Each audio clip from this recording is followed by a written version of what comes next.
record. All right, so today we have Lauren Blumenfeld, who can be seen in Geffen Playhouse's production of POTUS, or behind every great dumbass are seven women trying to keep him alive. How are you doing today, Lauren? I'm doing really well. It's very rainy here in Los Angeles, What but is it? it's cozy. Yeah, I've heard it's been like some really bad weather out in LA right now. Yeah, well, for LA, Yeah, for maybe LA at least, yeah. You're we're staying, worse. you're staying safe. Yes. Good, good. So tell me, how has POTUS been going, and how exciting has this experience been for you? It's been really exciting. Oh my goodness, I have a little dog who's like wanting to be part of this, but we're gonna Hey, say no. bring on. Um, it's been kind of a dream. From the moment I read the play, I sometimes have strong reactions and sometimes not. And with this play, I was just like, I read it, I loved it, and I read the part of Stephanie. And I'm not a very confrontational person, but when I read it, I was just like, it's mine. I really wanted it. And it's just been such a meaningful experience in so many ways to be in this play with this particular group of women. Even our incredible like backstage crew is all female identifying, and I didn't realize like how lovely that would be. And love men, they're great, some of them. Sometimes, sometimes. Sometimes. But no, it's been really wonderful. And this particular cast is just like, I just feel so lucky to be working with these women. Mhm. And I know that they're going to be, you know, very close friends for the rest of my life. So that is huge. Yeah, because you have like Alexandra Billings, Shannon Cochran, Jane Levy. When I saw this cast, I was like, wow, this is a phenomenal cast to be in the show. And the show has received such fantastic reviews while it was on Broadway too. Yeah. Yeah. No, so for those who don't really know, can you give us like a little synopsis of what the show is about? Sure. So it is about the seven women who, in the White House, who prevent a president that we never see, a male president, from basically just destroying everything. And it's a true farce. So there's lots of door slamming, lots of physical comedy, but like underneath is this message of just. For me at least, it really highlighted all of the ways in which, as a woman, I make myself small to accommodate other people and, keep things moving. And this happens to be a play that takes place during one day at the White House where there's no shrinking. Like shit is going down and all hands on deck. Mhm. Uh, yeah, Nice, nice. And you said you play Stephanie. So who is she and what's her deal? Why did you want this role so so bad?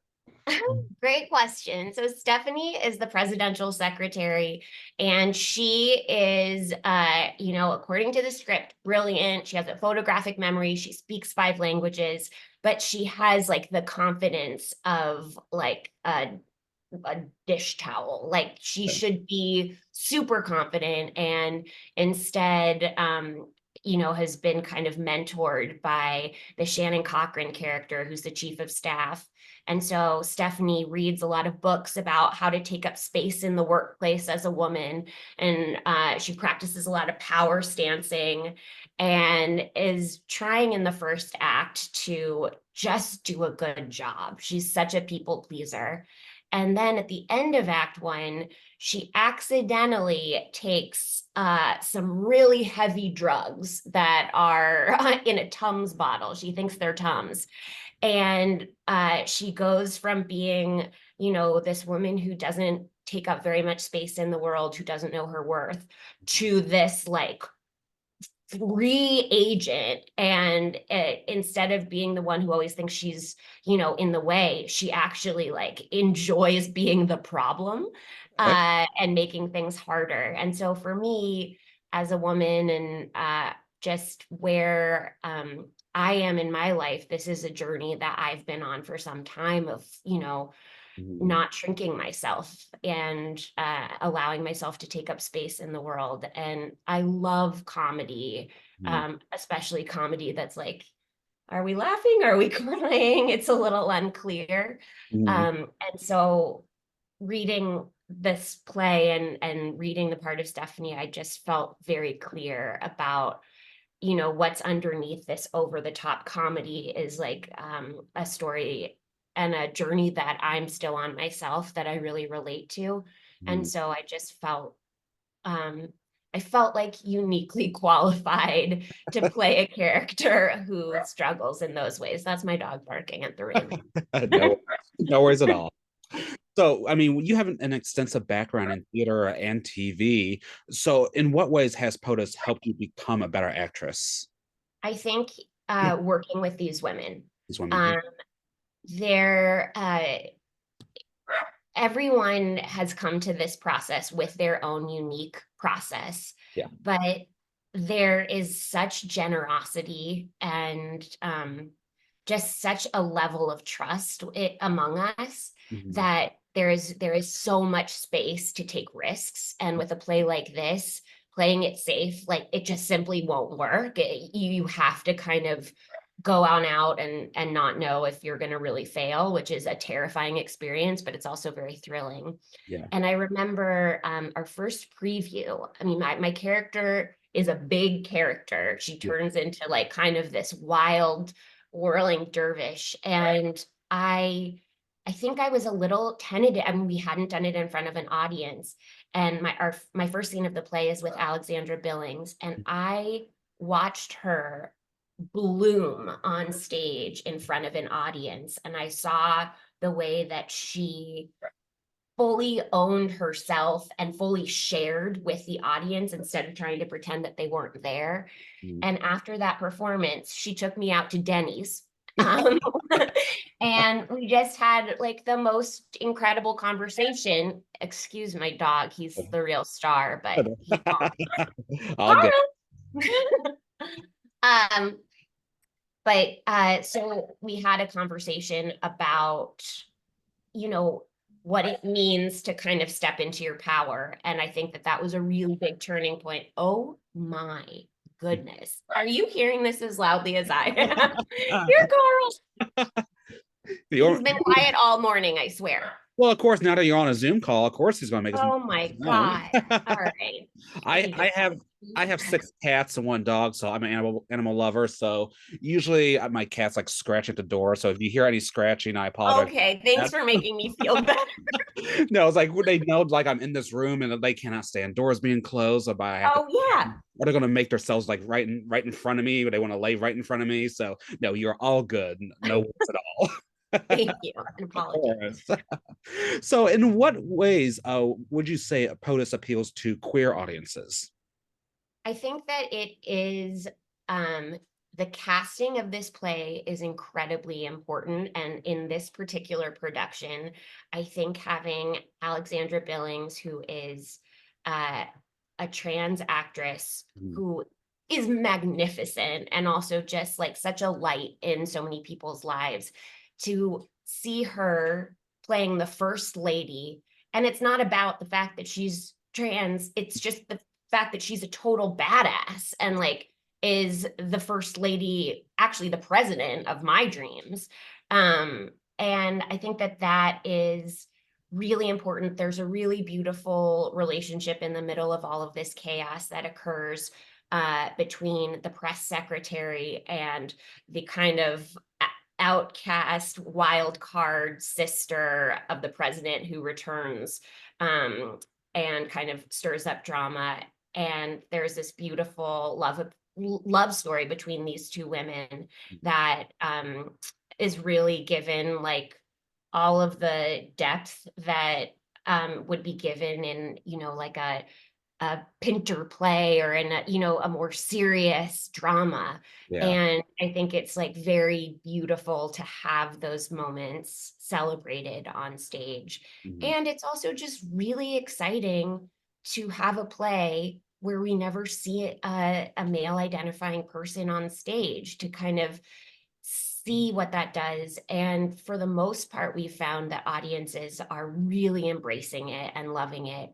We have also experienced some cisgendered white men, particularly of an older age, who have been deeply uncomfortable. Really? Uh, and people, a lot of people are uncomfortable. It's the language is a lot. We start the play, the first word of the play is the C word.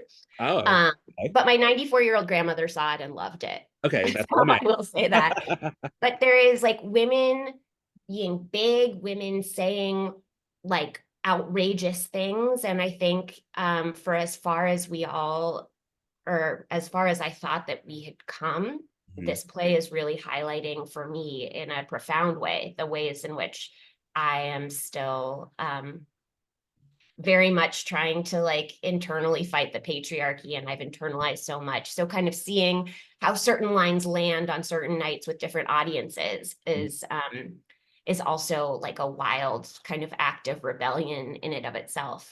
Yeah, for sure, definitely. Now, I mean, I don't know about you, but I am quite on edge about this upcoming election in November. Right. Just kidding. Can What you is what imagine? is your hot take on that? Um, it's very scary. It's a scary time. We talk about it a lot backstage. I think that there is so much at stake. Mm, And um, my hot take is that we need to vote and that we all need to we need to rally. yeah. But Ito, who plays Chris in the play, is a phenomenal actress, a brilliant and kind human being, and was also just out of college, an intern at the White House. Mm, And she follows politics very closely. yeah. And she has kind of a more optimistic view. And she's such a, studied, reasoned person that having her in our discussions is like it has a very calming effect because it's very scary. Yeah, yeah. Yeah, I mean, and I've seen Alexandra's like post because I follow her on Instagram, and she is very outspoken about trans issues and just the way that this country is right now.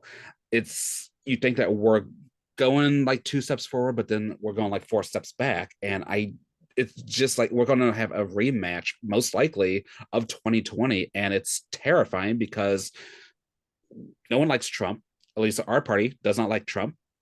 Some of our party doesn't like Biden. It's going to be very mixed.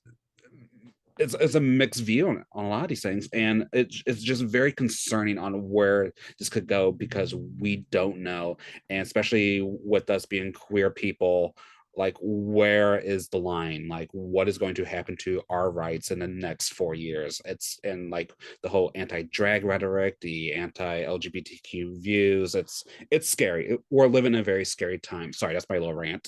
No, I'm so with you, and it is terrifying to think of all of the things that could be taken away. Yeah. Um, And not just for like queer community, but women, like abortion rights. And yeah, abortion is the big topic right now in this country. And what we've seen, what I have found comforting, is that these red states, the majority of people are voting blue because of that, because of the abortion issue. So yes. that has become a little bit comforting, in my opinion.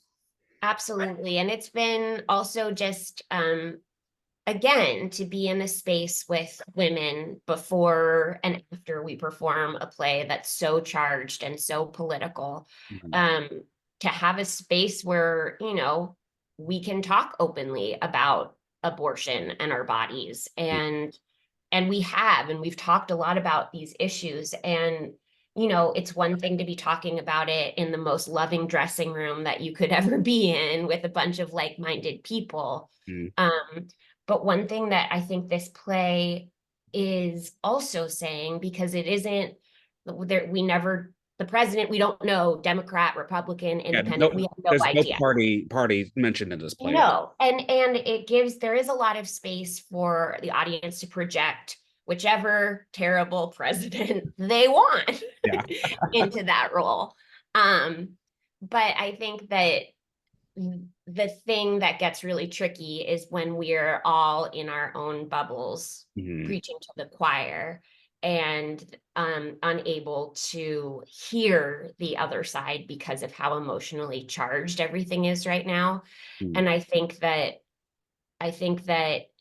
if we can get people of all different parties, all different walks of life in to see shows that kind of blow the whole thing up. Mhm. And if that can spark dialogue, and if people with really differing views on many issues can laugh at the same joke, Yeah. there's something to that. Mhm. I'm not gonna like overstep that and say that's the answer, but I do think that the conversations that this show in all of its productions have sparked are really important, and also just a reminder that like there needs to be a dialogue. The way things are right now are, I mean, in my opinion, it's just I'm scared to speak sometimes, you Yeah. know. Mhm. Yeah, definitely, for sure. Have you ever had any interest in running for a political office? No. No. That was a hard. I Hard was enough. junior class vice president. But I will say this, I don't, I don't see that for myself, but Mhm. something that I have come into in my late 30s, which feels late, is this idea that I've been a writer my whole life, but that I now want to direct my own work, Okay. that I want to be the person uh, in charge of the way a story is told and how it's told. And I think for so long as a woman, and you know, I don't know if it's I think it's a personality thing too. I always was deferring to other people, thinking that everybody else had a better answer. Mhm. And I think that in a personal way, though I'm not running for the president of the United States or really anything, I am getting, and this play has helped me. I mean, I'm getting more confident in asserting my voice and putting my vision out into the world without feeling like I need to like poll the audience and get somebody else to do it for me. Mhm. And so I think that if there are ways in our lives that we can kind of become the directors instead of kind of going along with everything, I think that in some ways, that is one small step that we can take. Yeah, for sure. I definitely agree. Yeah. Like, all right, Lauren. Well, how long is POTUS playing at the Geffen Playhouse? We must close February 25th. February. So still 3 weeks. Okay. And yeah, I'm really, really excited about this production. And I couldn't love these women or the director, Selena, the playwright, the creative team. It's a really, really special show. And it's like really nice to laugh right now. Definitely, definitely. Yeah. And how can one personally stay up to date with you?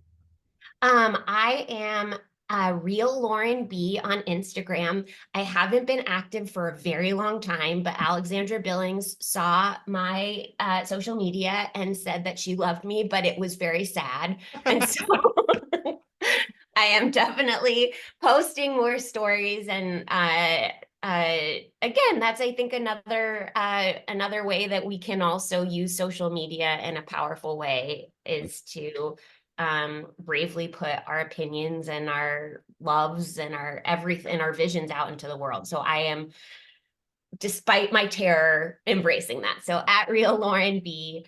Yeah. All right, perfect. Then before we wrap up, are there any other upcoming projects or anything else you would like to mention or plug at this time? I am in the process of, and I'm in pre-production for a short film that I've written and I'm co-producing, and I'm also going to be in, and hopefully somebody from this production will be in as well. Nice, nice, Yeah. fantastic. Okay, so Yeah. stay tuned for that. Thank you. Yeah. Perfect, fantastic.